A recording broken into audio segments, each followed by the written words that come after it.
Well, bushfires burning on the east coast of Australia have damaged key transmission lines in New South Wales, putting pressure on the electricity grid.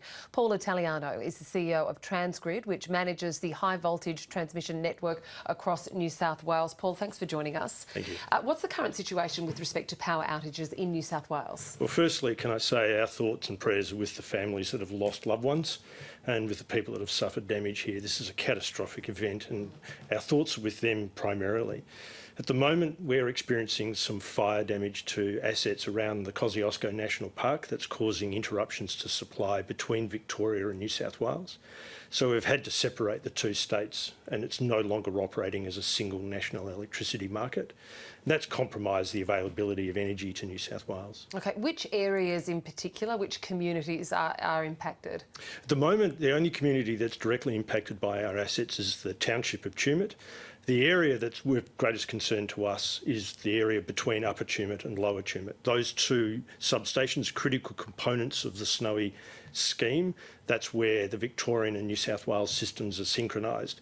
We can't operate either of those transmission systems at the moment from those substations. So we no longer have energy coming in from Victoria, is that correct? Nowhere near the capacity that we've been relying on earlier today. Okay, now I believe we have a buffer of around 2,400 megawatts for, I guess, situations like this. Are we eating into that, and how long does that really give the state of New South Wales? Yeah, well, we certainly are eating into it. At the moment, the loss of the interconnection with Victoria has taken away about 700 megawatts of that capacity, and we've only recently capped out on our capacity with the Queensland Interconnector.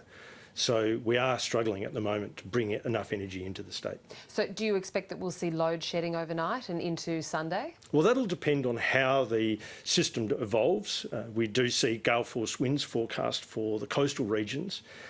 We are seeing the system under stress. It's coping at the moment, and we can handle one or two small things happening, but another major loss of a critical asset and we could be in trouble. And you're looking at that area north of Tumut there? Yes, well, we're looking at, there are three areas of concern for us: fires around the Mount Piper power station and getting supply out of Mount Piper, fires between the Snowy region and Canberra, and fires between Capital Wind Farm and Kangaroo Valley.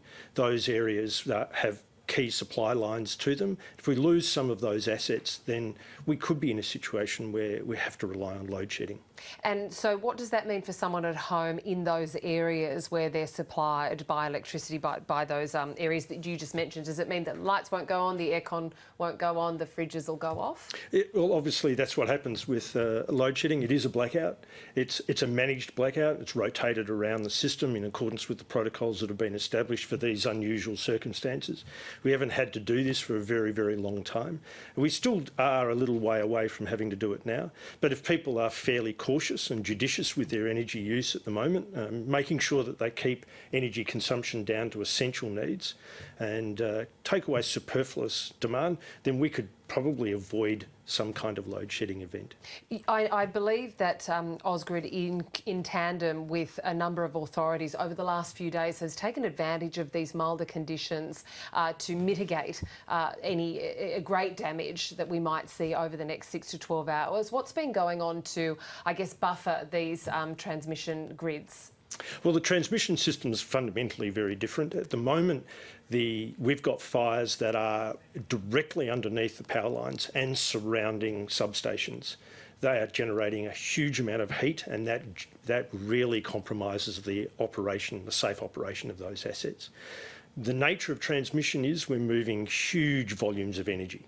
And so when one of our assets is compromised, then the consequences are quite dramatic for the whole power system. So it's on a completely different scale. We've been operating within our protocols for some time. We've got the appropriate clearances in place, but these are an unprecedented range of fires and affecting us across the whole system. And just finally, Paul, how is TransGrid going to be operating with respect to management of your assets and infrastructure over the next 12 to 24 hours? Well, primarily our focus is on the safety of the public and the safety of our staff. We'll be operating entirely in accordance with the RFS, who have been unbelievably amazing during this whole series of fires in New South Wales. They're fantastic to work with. We'll be following their direction during this event, and when it's safe to do so, we'll be putting our people in as quickly as possible to restore power if we have to. Okay, Paul Italiano, CEO of TransGrid, many thanks for joining us. You're welcome, thank you.